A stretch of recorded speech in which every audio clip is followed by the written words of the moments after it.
మా సీతాఫల చెట్టు చూడండి మళ్ళీ వచ్చేసినాయి, కాయలు పట్టేసినాయండి.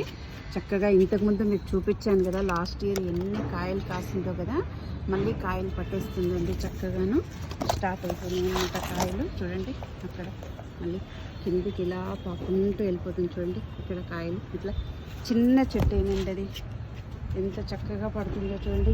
మా బుజ్జోడు అయితే చక్కగా ఆడుకుంటాడు. ఒకటే చెట్టు అండి, పెద్దగా అయినుండే ఈ చెట్టు, కానీ పెద్దగా అయిపోయింది కాస్త, ఎందుకో కొంచెము కొమ్మ పెరిగిపోయింది. పెద్ద చెట్టు చిన్నగా అయింది, వస్తుందో రాదో అనుకున్నాను కానీ మళ్ళీ వచ్చేసింది, మళ్ళీ సక్సెస్ అయిపోయింది మంచిగా. మళ్ళీ చూడండి ఇట్లా కాయలు పట్టేసింది చక్కగాను. అక్కడ కిందకి కూడా చూడండి ఎంత దొడ్డుగా కాయలు పట్టేసింది. ఇక్కడ కూడా ఇంకొక చెట్టు ఉందండి, ఇంకొక చెట్టు ఉంది, ఇది కూడా కాయలు పట్టేసింది. మళ్ళీ నేను పెద్దగా అయ్యాక చూడండి చక్కగా మళ్ళీ చెప్తున్నాను కదా, మంచిగా కాయలు పట్టేసినాయండి చక్కగాను.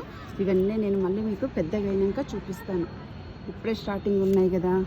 మా బుజ్జోడైతే చూడండి చక్కగా కాయలు ఎప్పుడు పెద్దగా అవుతాయా, ఎప్పుడు తినాలా అని చూస్తున్నాడు వాడు. మల్బరీ చెట్టుకు చక్కగా వాడే తెంపుకొని ఎంత చక్కగా చూడండి, వాడి కొమ్మలు ఇలా కిందికి పెడితే వాడు తెంపుకుంటాడు చక్కగాను. వాడు పడి పడి పడి ఎలా కోసుకుంటున్నాడో పిల్లలకు కూడా అలా చూపించు. అక్కడ ఉన్నాయా చూడండి, వాడు చక్కగా కోసుకొని చెట్టు నుంచి తింటాడండి బాగాను.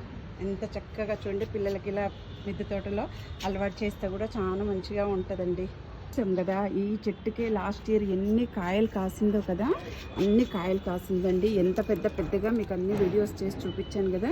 ఇప్పుడు కూడా చూద్దాం ఎన్ని కాయలు కాస్తుందో. ఇప్పుడు మాత్రం వర్షాకాలం కదా, అందుకే కొంచెం తొందరగా ఎదగట్లేదు. అక్కడ కూడా చిన్న చెట్టే అయినా కానీ ఎన్ని కాయలు కాస్తున్నాయనండి దీనికి. మీకు మళ్ళీ పెద్దగా అయ్యాక నేను చూపిస్తాను.